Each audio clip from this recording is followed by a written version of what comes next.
Hey everyone, welcome back to another episode of the Book More Show. It's Stuart Bell here, and today joined by Phil Telpner. Phil, how you doing? I'm great, Stuart. How are you? Fantastic, thank you. We were just talking before we hit record, and there's some interesting elements around the idea of having a book that's going to come up. So my mind's racing a little bit thinking down that route. But let's start at the beginning. And for people who don't know you and the background, why don't you share a little bit about yourself and the organization, and then we'll kind of transition into the book world. Yeah, of course. My name's Phil Telpner. I'm the owner and lead advisor at my wealth management firm, Breakout Private Wealth. We serve the complex needs of GenX families, specifically, I suppose, GenX women. So think somewhere around 45 to 60 or so, right when life really gets complicated. Right. And we'll go into some of that perhaps. My story is I've been involved in finance, so to speak, my whole life since I've been 18. First half of my career was as a member of the Chicago Board of Trade. I traded for off the floor for a private fund. I did some other stuff, was classically trained, I guess, in this industry by big Wall Street firms. Morgan Stanley, I shouldn't say that, but a couple big Wall Street firms. And quite honestly, Stuart, it just came to a point where I was so constrained with the advice and way that I can impact and transform, take people from where they are, I suppose, to where they desire to be in that ecosystem, sales driven, all that. And right about in the middle of the pandemic, I pretty much had enough and started my own company. And I'm grateful that a lot of my clients followed, which is amazing. And we've been going strong. That's the issue, isn't it? That traditional finance, it's a machine and it can churn people up because it's a high pressure environment that's constantly moving. But also, I think, as you identified, the ability to make that personal connection with people and really offer advice and guidance that's specifically tailored to them and not driven by the needs of either sales quotas or what's in scope or out of scope of what you're allowed to sell. It's very, very constrained. And I think a lot of people don't realize, don't realize they're looking at it from the outside, thinking that a financial advisor, they just assume that everyone is fiduciary without knowing what the term even means, which isn't the case. Yeah, no, far from it. It's just so hard. It's impossible to provide the right kind of advice when your, I'll say, book of business has almost 200 people in it. Right. Some are retired, some are in their 80s, some are in their 20s or 30s, everywhere in between. It's very hard for me. I left work every day feeling, I don't know if sad's the right word, but frustrated Right. that I just wasn't able to go deep enough with the clients to, like I said, impact them the way that I wanted to. Yeah. And like, I guess in layman's terms, it's about selling more stuff. Right. And selling more stuff has no benefit to the successful outcomes of your clients, really doesn't. Particularly with the experience that you've got. I mean, it's not like you're 1 or 2 years into the career. So having a wealth of experience, but not being able to execute on that, I can see why you took the decision to branch out by yourself. Yeah, I wrestled with it for a long time. And then when COVID hit, I had 180 clients. Most of them I didn't know, but then all of a sudden everybody wanted to know me. Right. So while I did my best, it just reinforced the fact that, that's just not the business that I wanted to create for myself. And nor did I really feel like it was a triage. It Right. was like put a Band-Aid on it and move on. Move to the next one. Yeah. Yes. Yeah. Yeah. It wasn't, the ability to have thoughtful conversations, the ability to bring in subject matter. It just wasn't conducive to that. Right. Reaching out by yourself and kind of tying it in with the book, which, as you mentioned, is maybe we didn't mention the title. The title is like the target group that you're working with. So the GenX Guide to Financial Independence. That group of people you were talking about, Gen X families, mainly female, that group as a target audience, as the group that you knew that you could help the best, was that intentional? Kind of, you closed the office door of the corporate world and opened the other one, intentionally looking after those people? Or is that just what's transpired in the last couple of years and you found yourself doubling down in that group because perhaps it's something that's resonated, or there's a better opportunity to help that group of people?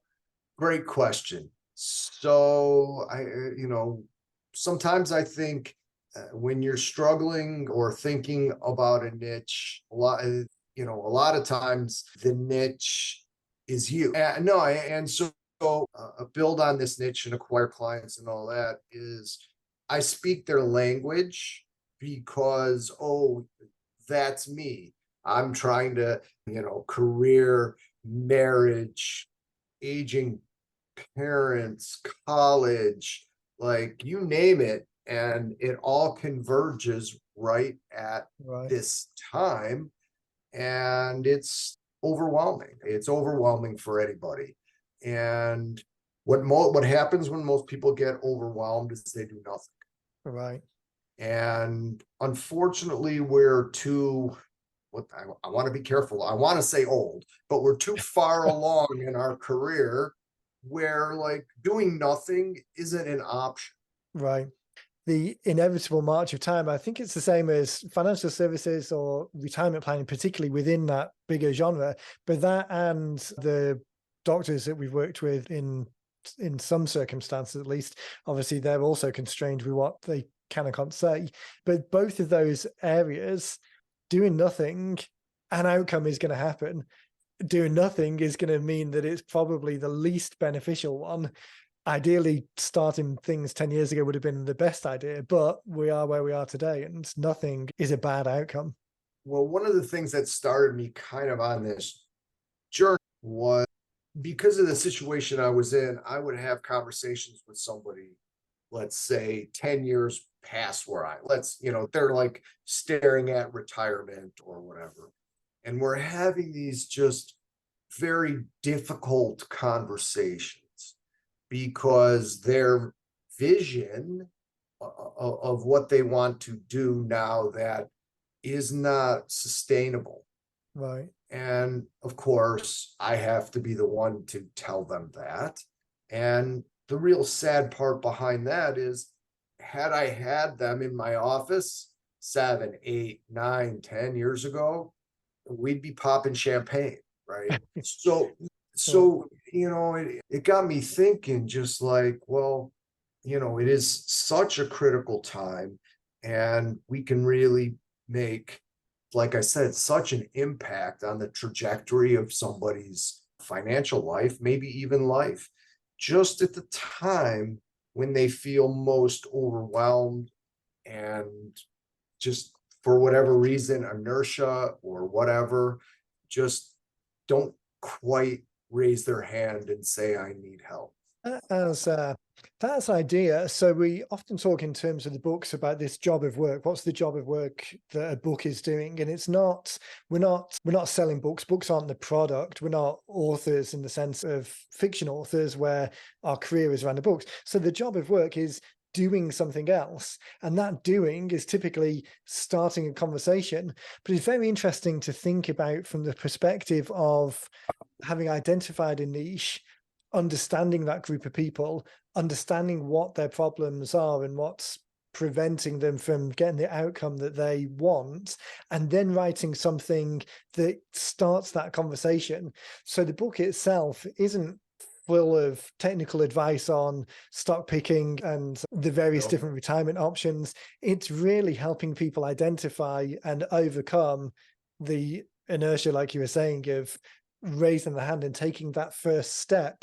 So was that something that came naturally as you were kind of working with the team to put the outline together?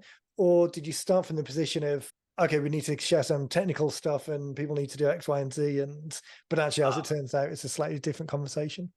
Yeah, no, I think, worked it out prior to us working together that I needed the book. I wanted the book to be there for people to identify and say, hey, like this guy gets it. Like Right.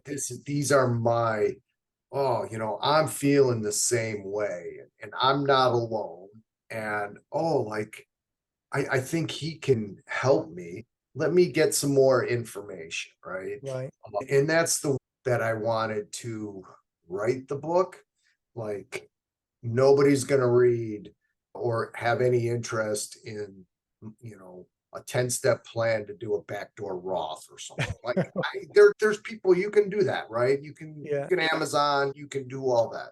My goal for this was, like I said, to help people understand that number one, you're not alone.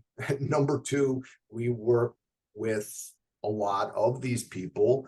These are what we see, and including what we have in our own life. Because, I take off my advisor hat, I have a family and all these other things too. And that, we can help.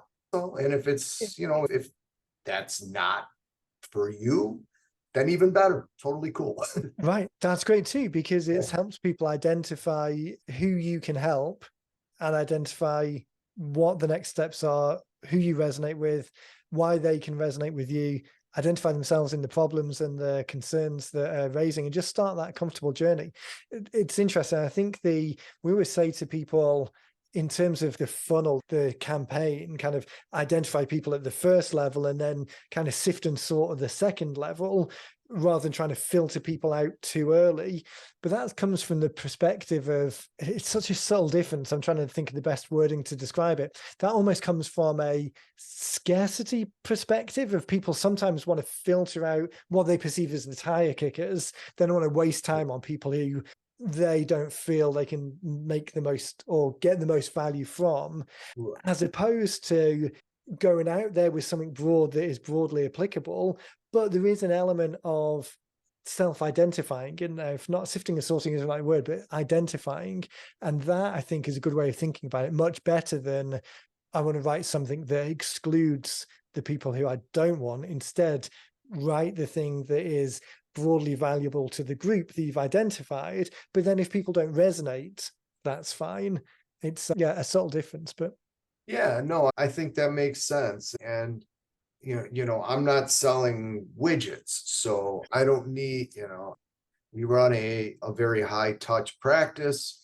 So yeah, it is clearly not for everybody, and that's totally cool. But for the people it is for, right. It very much it is for. it is for them, right? Right. And the cool thing about that from a professional standpoint is those are really good people for the most part, and really good people attract other really good people, Right. and it makes business enjoyable, work enjoyable. Right. It makes me want to It's work forever, and right. because it's very rewarding, far beyond the P&L of my business. It's very rewarding. I think that subtle element, so oftentimes people will think of a book as kind of like a lead generation tool or a referral orchestrating tool, and just think in terms of that kind of first level nuts and bolts of how it works in that campaign. But there's so many subtle elements to the fact that it now exists.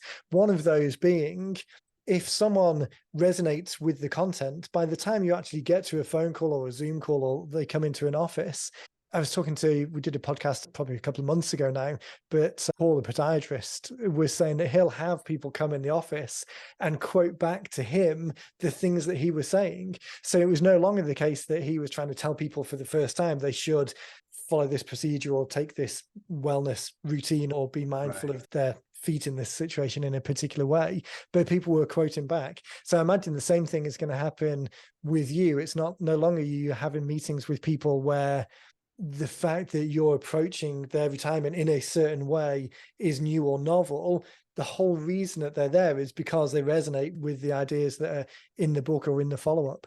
Well, that's wicked smart. I think when I'll say book, but everything that comes around the book Yeah. does the heavy lifting for you. Right. for lack of a better word, right? Where, and like we just spoke about, those people, the invisible, like they'll raise their hand, and by the time that we talk or they come in or we grab a breakfast or whatever it is, they're already drinking the Kool-Aid, I guess, for lack of a better term, right? They're Yeah. already aligned with our values, with the way that we run our practice, with the value. I don't have to pull out a PowerPoint and like put people to sleep with PowerPoints about how much money you should save or something like that. Yeah, that It's idea of rapport building, and there's a baseline expectation that anyone who's dealing with a professional services provider, they're going to provide that service. There's no one makes a call to someone and with a question of, well, can you actually do what you say you do? The assumption is that you're doing it. So the difference is then either nuance of approach or the rapport that you're building with them. And I think that's such a leading with a kind of an empathetic approach to, here's some broader problems that you might be suffering with or things that you're looking to fix. And a number of those come down to a financial burden or lack of certainty or outstanding questions or concerns. But building that empathy first and going in with, hey, we're on the same page, we're suffering from the same problems, here's how we've helped people just like you. That's the thing that builds the rapport. And a book, I was talking to someone yesterday saying that they were kind of cross-shopping us with some other organizations. And I was saying to them, we're absolutely not a publishing company. Although a book is the thing that you end up with, we're not a traditional publishing company in the sense that book sales or ownerships or intellectual property, we want to give all of this back to you.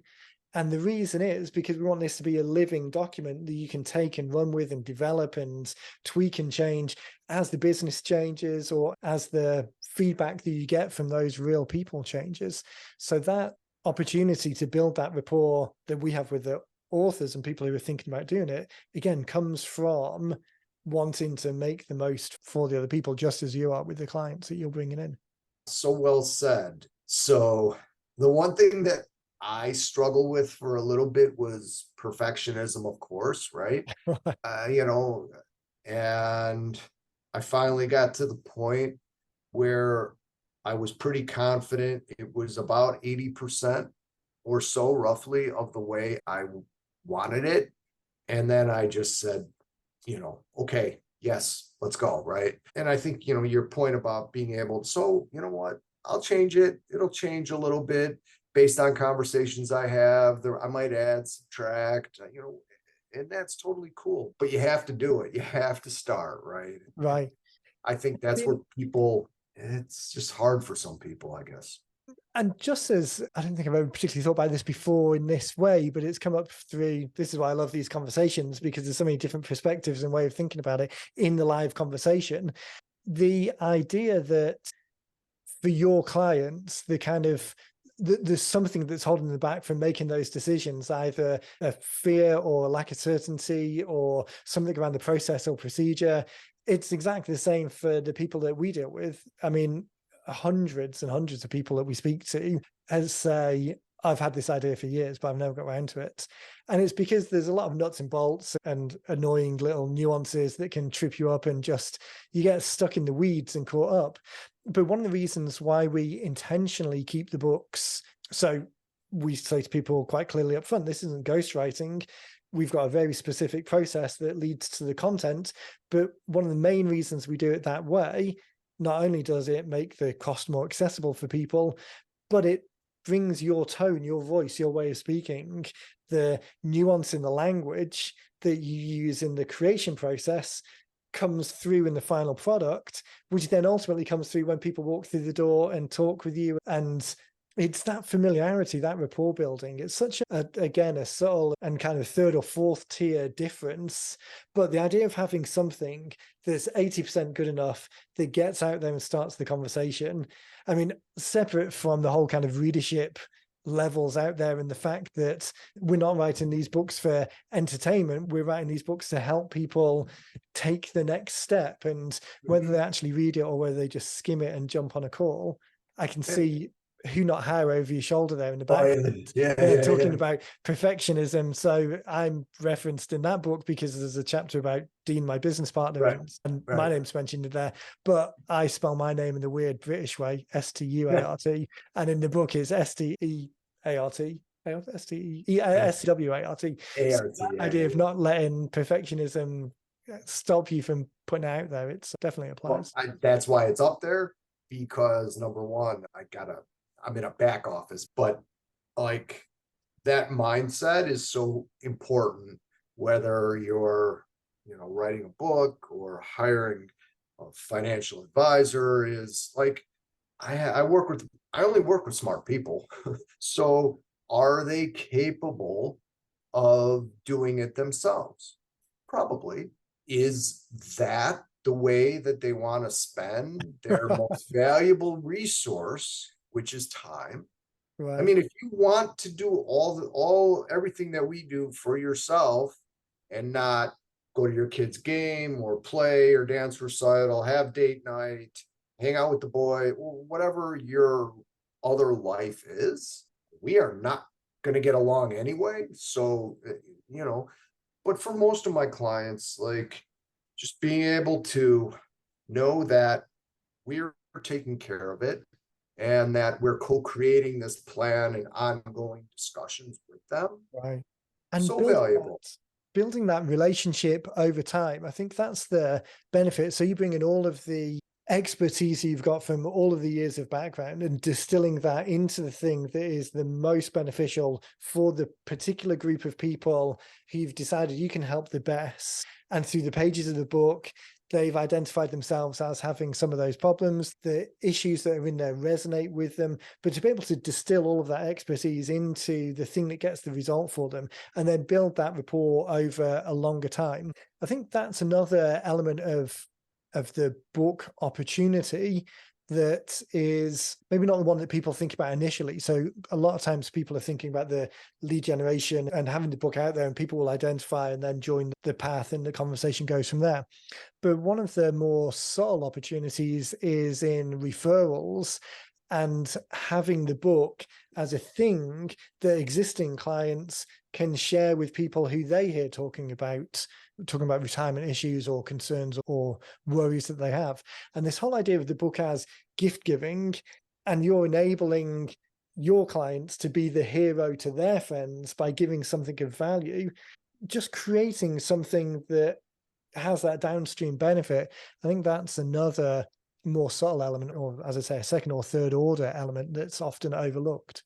Yeah, no, it's so interesting. And I've spent some time on the marketing side of this. So, having that tangible, it's so important, probably in any business, I would guess, for sure in a service business where, like, you're buying an outcome, but Right. that outcome isn't in 2024, most likely. Right. Let's just say you're buying peace of mind. Okay. Right. Peace of mind is an overtime thing, right? And your comment on rapport couldn't be more spot on. And people forget, in my business, I mean, clients die. Right.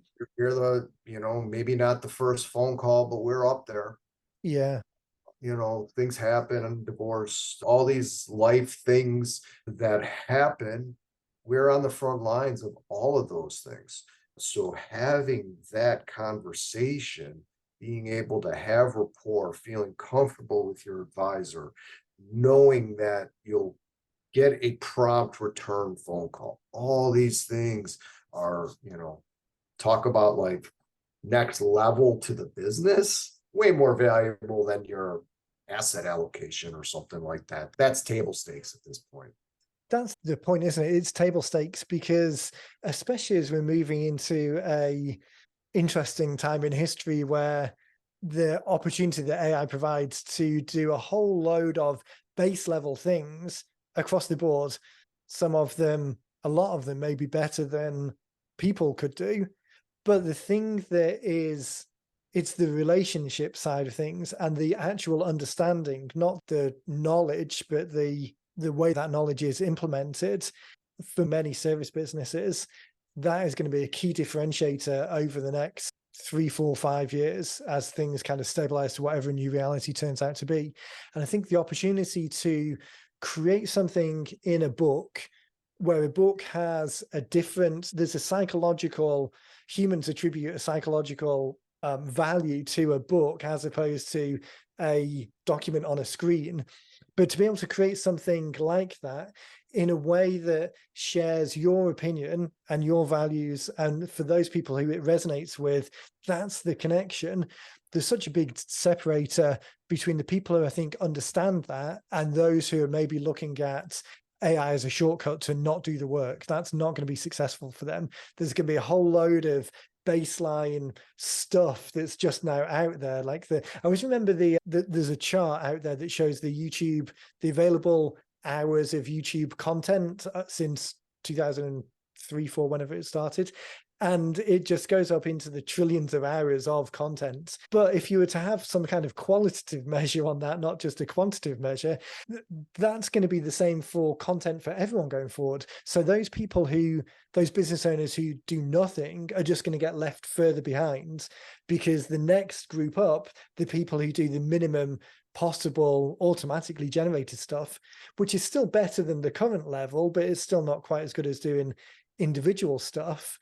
So do nothing, you get left behind. Do the bare minimum of just automated stuff. Okay, you maybe keep up. Right.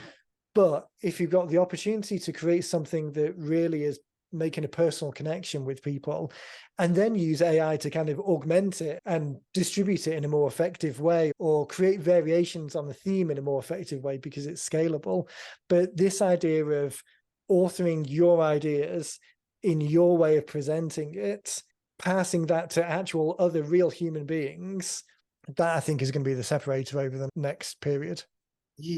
I would agree 100%. There are certain things in life you need to be able to look somebody in the eye and have a conversation and understand somebody. And AI, like you said, for some things, I think in a lot of ways, the more people are going to rely on that, the more they're going to crave eye-to-eye personal connection. The further away we get away from personal connections, the more I think people feel disjointed, not connected. I mean, like pick on Facebook, right? I mean, it's trying to connect people, but do you really feel connected? Right. Or when you go for a beer with somebody, do you feel connected, right? Yeah. Or you meet for coffee.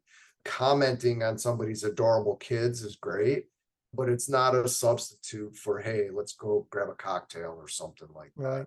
that. And we're humans. I mean, we need personal interaction, right? We need that. So, and as you say, not every industry is going to be the third or fourth in the list for that phone call when something traumatic does happen. But in our own ways, we're all on the spectrum of that connection and really trying to help. And I think for the majority of people who we work with, from the majority of people who you're dealing with, it's a subset of the bigger community. We're not high volume businesses, we're high touch businesses. And to be able to have the book there as the start of that conversation to show that, to demonstrate that it's something that you care about and you're passionate about, it's a separator for that subset of people who have the opportunity to enter your world, your sphere of influence. It just starts everything off on the right foot. We should check back at some point in the future, because we're just getting to the point that your book's being finished. So the marketing bit, we're just kind of starting that journey. We haven't got, there's not some strong feedback to share with the world yet. So we should definitely check back on that. But one of the things I did want to touch on that you mentioned just before we started recording was almost like a pre-release, even before the book's done and out there. And it's kind of like, shh, don't tell anyone. This isn't an official marketing campaign, but still, you made a couple of posts about the book and that it was just about finished and coming soon. Do you want to talk a little bit about what happened kind of unintentionally? yeah. So I was sitting on my deck on a Sunday afternoon, and I pulled up a copy of the cover, And I'm staring at it going, should I do it? Should I do it? I don't know. What? Okay. So I'm fairly active on LinkedIn. So I just put the picture up there and said, coming soon. And first 10 DMs or whatever, get a free copy in 1 to 2 weeks or whatever it's available. I mean, it exploded. And I did the same thing on Facebook, and I'm not active on Facebook barely at all. And same thing on Facebook, and same exact, and these are one post on each platform. Right. Same exact, I know. I walk into the gym in the mornings, they're calling me Hemingway and stuff like that. So like, I mean, Dean always talks about invisible prospects, right? And that's kind of anecdotally what I've seen. People that, I mean, I know, but don't, whatever, are all of a sudden somehow pulled into my orbit or my sphere of influence, if you will, whatever, literally just from one post. Right. And So almost I mean, it wasn't, people get so wrapped up in their heads around the campaign and what to be structure and what's the follow up and all of these details, which is almost kind of like a psychological procrastination against doing something. Just quickly throwing a post up there just with the cover shot and saying, hey, come and soon, DM me if you want a copy. And then getting 100 or so people replying and saying, hey, yeah, I'm in, send that to me.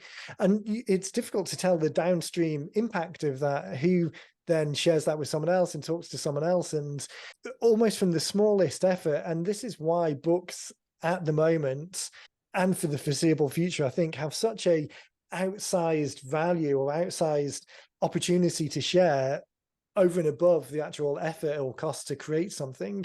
It really is this idea that it's a great way of starting a conversation.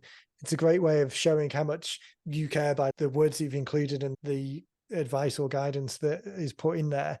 And it helps people who resonate with that idea a clear next step to start that conversation and move it forward. it's like you said about AI. The more people consume podcasts and all these other digital formats, which are amazing, the more impressive or cool or whatever word you want to use it is when you're holding a physical copy Right. of the book. It's like, so the same thing like we discussed with AI, perhaps, where the more valuable that human connection becomes, the Yeah. more valuable that book becomes. So that's kind of my theory on it. And like I said, I'm not here to get 10,000 clients. So I mean, so it just, though the whole goal was to have it help some people, if it does, to inspire somebody to say, oh, this firm, this guy kind of gets me a little bit. I'm going through that too. Let me see if he can help me. Awesome. Yeah. And it was fun. You guys made it fun. All my interactions with you, your team, were very helpful.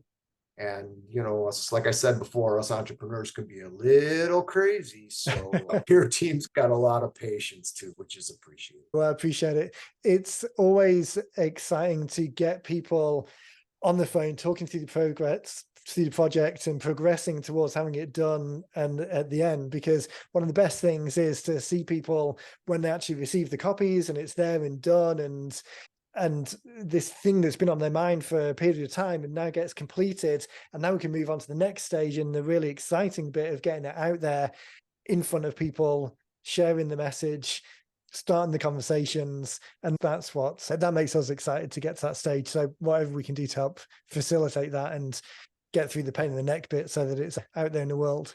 Yeah, no, here's something else I'll just add real quick as we're wrapping up. Maybe your listeners will find value to this.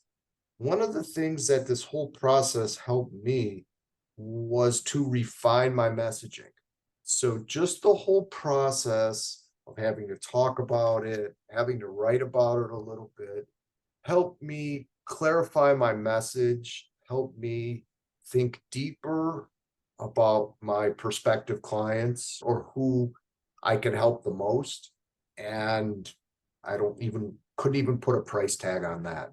So I probably owe you like tens of thousands of dollars more. But honestly, I mean, I was thinking about that the other day, how interesting that was for me, because it did force me to stop and think and like clarify my thoughts and communicate. And there's as somebody that has to communicate with prospects and clients, that's what I do. Improving the clarity of those conversations is so valuable. Actually, that's a great point. It's necessity is the mother of invention. So you're forced to sit down and go through that exercise for the purpose of creating the book. And now you've got 50, 60, 70 pages, 8, 9 chapters of those subheadings, the bullets, the important things that people talk about, where that clarity of thinking is just more front of mind because you had to go through the process in order to get it down on the page. It's a great added bonus that, again, in and of itself will have legs and benefits outside of just the individual project, because as you're talking more broadly about it and making those connections and spreading the message in different ways, it just all ties back to this tentpole asset that you've now got of the book that makes the language and the consistency of the framework and the methodology and the approach, it just really ties it together in a nice bow that's got a good looking cover on it. Yeah, it's great. Yeah, no. Where can people find out more about the practice and you? I want to make sure that people, as they're listening, can kind of check out what you're doing over time. Oh, that's very kind. So Breakout Private Wealth is the name of our company. So you can hit the website, breakoutprivatewealth.com. I'm active on LinkedIn. So Phil Telpner, Breakout Private Wealth, TELPNER. Through the website, you can jump in, and we keep 15-minute time slots or so open for anybody to jump in through the website, and we'll just chat a little bit. Fantastic. Most of the time I can help answer a few questions or guide people in the right direction. That's cool. And if it makes sense to have another conversation, that's cool too. And the book coming out soon. Check social and all that good stuff for the book. We're putting together not just the book, but a whole GenX financial independent toolkit that's going to come with the book too. So it's going to be some cool stuff. I'm psyched. I'll send you one. It'll be fun. Yeah, that'd be fantastic. I'll make sure that I I'm definitely in the sweet spot of GenX. Right? Yeah. That's that drumbeat of the marching time. I can hear it in the background as well. I'll make sure that we put links to the website and your LinkedIn profile on the show notes for the podcast and on the podcast feed as well. So as people are listening or watching along, they can just click through and connect. Highly recommend doing that. And then as we get more into the full release and put some of those marketing steps are in place, it'd be really great to have you back on, and we can talk a little bit more kind of about the strategies that you've used and some of the more nuts and bolts of getting it out there, and share with people how that's been going. Oh yeah, I love it. It'd be fun. Fantastic. Well, Phil, thanks again for your time. These always go fast. Enjoy the rest of the week. Everyone listening or watching along, definitely check out the links to the Phil's business and his LinkedIn profile. And then we will catch everyone in the next one. Thank you.